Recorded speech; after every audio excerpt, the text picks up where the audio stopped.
Hey guys, welcome back with again another video on Paris.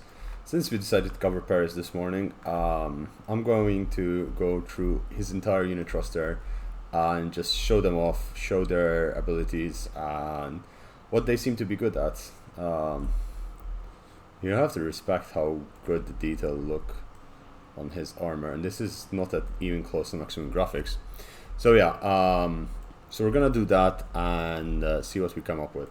So, Paris, he is a missile hero, he's an epic hero of course, he has good armor piercing damage, he's a sharpshooter, fires from ridiculous amount of range, really strong missiles, and he also does kind of okay, in terms of melee defense and melee attack, melee damage. So, I mean, he's okay, he has 145 armor, 70 morale, his speed is slowed down because he is on mud, but actually let's see. So he has 45 speed and 44 melee attack, 40 defense, so he's okay.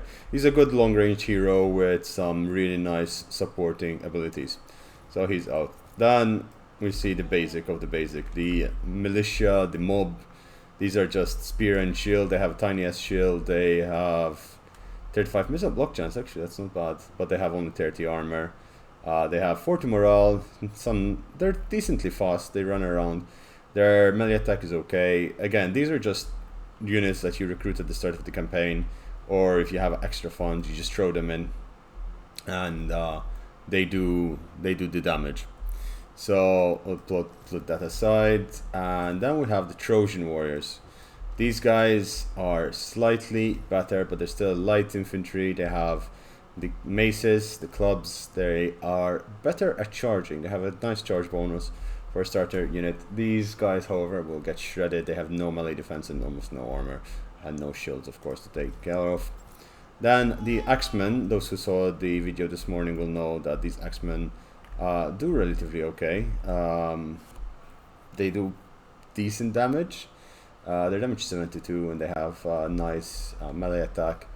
And what's good with them is they start getting some armor, and they are experts at flanking, so they are really good at surcharging and real charging. But again, I just use them as my main infantry because these two are so weak, so throw them aside. And then we get to shielded spear warriors. These guys are beasts. They're good tanks. They have 60 armor, so we're jumping up quite a bit, lots of morale. They also have the ability to switch from, if you can see it, they're doing it just here. They put their shield on their back and they start fighting with two hands on their spear, increasing their damage exponentially, and they get really good bonus versus large. They also increase their charge bonus once in this position. As you can see, it's quite a big jump, and it shows that units are quite good in terms of flexibility and movement. Then we have the Pharyngen Warriors, which are basically just two-handed Axemen. Again, these are light infantry, but they have shock value, they do some damage, and they're good at just running around, cycle charging into the units. And they're a good unit to just get through gaps in the enemy lines and charge in the rear of the enemy, breaking the enemy as fast as possible. Their armor is armor piercing as well, so they will shred through heavily armored units such as Spearmen. Then you get the renowned version of the Xmen. They have a better shield, they have better armor, the better damage, and they also get missiles. So these guys get missiles, so they get something sort of Pila. I think they throw their axes actually, I'm not entirely sure.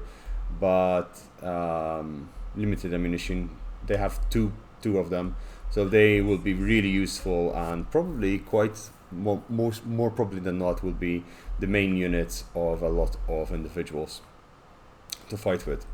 Then there's the heavy Trojan Spearmen. Again, these guys are similar to the Spearmen have shielded spear warriors, which we discussed. They're just, they have more armor, they have really nice scale plating over there, and their shield is slightly better. They can also switch and gives them that little bit of extra buff over there. And I really like the units just fixing their shield one by one, and as they say, so we'll throw them there as well. And then Champions of Troy. These guys are ridiculously strong. They're heroic almost units. They are very powerful, very strong, very expensive. They have Pila compared with the heavy Trojan Spearmen, and they also have a lot of damage. In terms of their damage is 125. If you take their shields off, it goes to 165. They get bonus versus large, bonus versus swordsman, bonus versus Xmen. So they're just a really good anti-infantry unit, but they can also deal decent damage against cavalry and large creatures, like etc. Then you have the basic skirmishers, which are just basically javelin men, really weak. They're super cheap. They're really fast. They can run around really fast versus their speed. It's 46 speed, which compared with others is like 28 speed for heavy. The Axe Warriors are 48 speed. So again, these guys are fast. They can run around. They can kite, and they have how much ammunition do they have? They have 15 actually javelins. So they actually do really well. And that's where we compared them to the slingers, who have a little bit more range, 70 more range, but then do much less damage overall, and because they do not hit as much. It doesn't show here, but their accuracy is really low. They do have 28 ammunition, and they do arc their shots pretty well. So they're actually a decent unit, quite useful in battle. Archer units over here are quite good.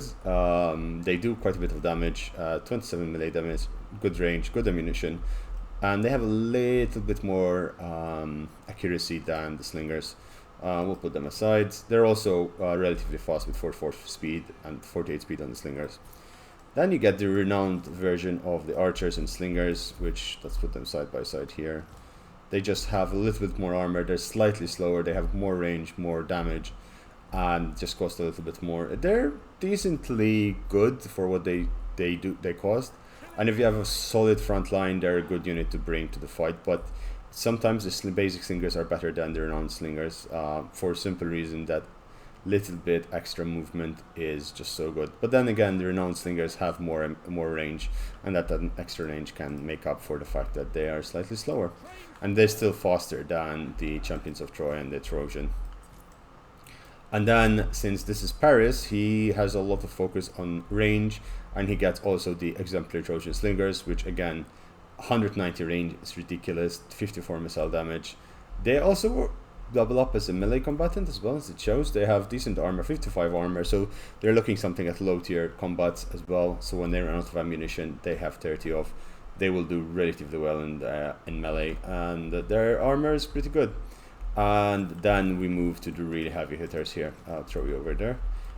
Trojan nobles. These guys are strong, is an understatement. They have 165 range, 40 missile damage. They also have really good melee, shoots while moving, really good range, medium class. Their speed is 33, so they're fantastic. Their souped up army unit is the Trojan princes, which have the same range, but have the same speed, but then have just, again, a little bit more of everything, but you're paying for that price, and they are considered armored because they have 70 armor instead of 55, so you're getting something really strong. My unit dump over there is growing. Now we get to the special units. You know what this is? These are chariots. Absolutely gorgeous units. Really strong units as well. It doesn't show you how strong they are over here, because you say 84 damage, that's nothing, but their charge bonus is constantly getting triggered, and they do a lot of damage. They charge in, they break units, and they just completely destroy units. If you manage to get one through in their rear, that's pretty much GG for the enemy army. And over here we have the archer chariots. Again, this is missiles. They run around, they shoot a lot of missiles here and there. They have 2 archer per chariots, and they can do decent damage in close combat, running over units, but they have 50 ammunition, and that's mostly because they only have 9, so 18 archers, and they have short range, but since they're so mobile, they do a lot of damage, and they can fire while they're moving, so that's really good. And then of course there is the as it seems to be the trend with Troy, there is a souped up version of every unit, And that's an interesting way of putting unit variety in, because it allows you to have variations of that. These noble chariots, again, just they're ridiculously more powerful than archer chariots, but then you have to pay the price for it. And again, they do the same. They have decent charge. They have decent melee. So they're a good chariot. They're really good for harassing and really good for picking off those enemy units that get out of position. Now we move in with the giant vanguard. Now giant vanguards are really and truly just berserkers. If you played Rome 2, you know what berserkers are. They're a smaller unit. They have no armor to speak of. These guys in fact have 50. They do have a shield, so it blocks 60% of their missiles from the front, because they have a tower shield, which is literally made out of stretched leather. But they have 200 damage and a ridiculous charge bonus. They have almost no health, so they will die really fast, but they are a fantastic unit to just charge at units from the side to, you know, cycle charge, and they will do the damage. It's also good that they're good versus gates, so they can break through gates. They're like a battering ram in their own kind. And when they say giants, I mean really and truly, they're just slightly larger men who are berserkers if you compare them to with basic units. You go over there, and then there's the giant bowman version, since again you're playing as Paris. Paris really loves his bows and loves fighting from a range. And these guys, decent range, 160, decent damage, but again, you only have 12 of them compared with 70 of other missiles. If you compare them to Trojan princes, who have such a good stats, which only have 45 as well, so remember, unit capacity is really important. And they only have 28 ammo, so if you multiply that by 12, it's not that much ammunition, and they probably will get slaughtered by a single slinger unit. There is the giant champions as well, which are the 200 version of giants. They are, again, really good. They have a little bit more armor. They cost a lot more, so there's that to keep in mind. But they do a lot of damage, and they do charge in. So these are the units that you charge in from the flanks, similar to the Axe Warriors, which we discussed. But again, just comparison side by side, it's just these guys have more health collectively than the giant champions, and the giant champions cost almost twice or 3 times as much as the Pharyngen Warriors over there. So that's something to keep in mind. And finally, the unit that costs so many problems to, because people are like, no, cyclops, oh, it's not a cyclops, it's a guy wearing a skull. Yep, it's a guy wearing a skull. It looks like a hippopotamus skull, I have no idea. And again, just really strong health points, no armor whatsoever to speak to, and it's no resistance to anything. He'll die like true damage almost every time. He has a little bit of melee defense 25. He does 1400 damage, yes, but after one charge, unless he is supported by other units, he will get absolutely annihilated and taken out. No armor, no melee defense, good morale-ish, causes terror, and he has a special missile weapon. Oh, he throws something, we don't know what that is, but apparently he throws something.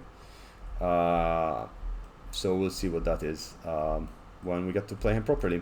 This is just a showcase of the units, and hopefully you enjoyed this video. Jesus Christ, he does talk a lot though. So yeah, I hope you guys enjoyed this video. Tomorrow I'll be doing something similar with the Greek factions. I'll choose a Greek faction and play with it and show you around what they feel like and the first 20 or so turns on the campaign with one of them. Guys, thanks for watching. I hope you enjoyed this. Subscribe if you want to see more of this content. I'll be doing this for next couple of weeks. I'm going to cover all 8 factions which are public, and in September or October there's going to be the release of the Amazon DLC, so I'll try to cover that as well. I hope you enjoyed this content, and I hope you have a lovely day. So take care, and I'll see you tomorrow. Bye bye.